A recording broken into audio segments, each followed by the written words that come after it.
ಮುಂದಿನ 3-4 ದಿನಗಳ ಕಾಲ ಭಾರಿ ಮಳೆಯಾಗುವಂಥ ಸಾಧ್ಯತೆ ಇದೆ. ಎಲ್ಲರಿಗೂ ಗಿರ್ಮಿ ಕನ್ನಡ ಟಿವಿ ಯೂಟ್ಯೂಬ್ ಚಾನಲ್ಗೆ ಸ್ವಾಗತ ಅಂತ ಹೇಳ್ತಾ ಬಿಟ್ಟು ಶುರು ಮಾಡೋಕ್ಕಿಂತ ಮತ್ತು ಯಾರೆಲ್ಲ ನಮ್ಮ ಯೂಟ್ಯೂಬ್ ಚಾನಲ್ ಮುಂದೆ ನೋಡ್ತಿದ್ದೀರಿ ಅವರೆಲ್ಲ ಸಬ್ಸ್ಕ್ರೈಬ್ ಮಾಡ್ಕೊಳ್ಳಿ ಮತ್ತು ಅಲ್ಲೇ ಪಕ್ಕದಲ್ಲಿರೋ ಬೆಲ್ಲೈಕನ್ ಪ್ರೆಸ್ ಮಾಡಿ.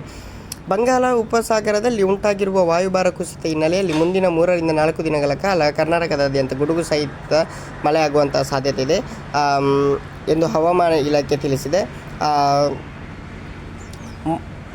ಮಧ್ಯಾಹ್ನ ನಂತರ ಮೋಡ ಕವಿದ ವಾತಾವರಣ ನಿರ್ಮಾಣವಾಗಿ ಸಂಜೆ ಅಥವಾ ರಾತ್ರಿ ವೇಳೆ ಬಿರುಗಾಳಿ ಸಹಿತ ಸಾಧಾರಣದಿಂದ ಭಾರಿ ಮಳೆಯಾಗಲಿದೆ ಅಂತಲೇ ಹೇಳ್ಬೋದು. ಮುಂದಿನ 4 ದಿನ ಕರ್ನಾಟಕದಾದ್ಯಂತ ಗುಡುಗು ಸಹಿತ ಭಾರಿ ಮಳೆ ಮುನ್ಸೂಚನೆ. ದಕ್ಷಿಣ ಮತ್ತು ಉತ್ತರ ಒಳನಾಡಿನ ಜಿಲ್ಲೆಗಳಿಗೆ ಹವಾಮಾನ ಇಲಾಖೆಯಿಂದ ಅಲರ್ಟ್ ಘೋಷಣೆ. ಮೇ 26ಕ್ಕೆ ಕೇರಳಕ್ಕೆ ಮುಂಗಾರು ಪ್ರವೇಶ, ಜೂನ್ ಆರಂಭದಲ್ಲಿ ಕರ್ನಾಟಕಕ್ಕೆ ಆಗಮನ. ಎಲ್ಲೆಲ್ಲಿ ಮಳೆಯಾಗಿದೆ? ಮುಂದಿನ 3 ದಿನಗಳ ಕಾಲ ರಾಜ್ಯದಾದ್ಯಂತ ಭಾರೀ ಮಳೆಯಾಗುವ ಮುನ್ಸೂಚನೆ ಇದ್ದು, ಕರ್ನಾಟಕ ರಾಜ್ಯ ವಿಪತ್ತು ನಿರ್ವಹಣಾ ಪ್ರಾಧಿಕಾರ ಮುನ್ಸೂಚನೆ ನೀಡಿದೆ. ಹೀಗಾಗಿ ದಕ್ಷಿಣ ಒಳನಾಡಿನ ಈ 2 ದಿನ ಯೆಲ್ಲೋ ಅಲರ್ಟ್ ನೀಡಲಾಗಿದ್ದು, ರಾಜ್ಯ ವಿಪತ್ತು ನಿರ್ವಹಣಾ ಪ್ರಾಧಿಕಾರ ತನ್ನ ಅಧಿಕೃತ ಎಕ್ಸ್ ಖಾತೆಯಲ್ಲಿ ಪೋಸ್ಟ್ ಹಂಚಿಕೊಂಡಿದೆ.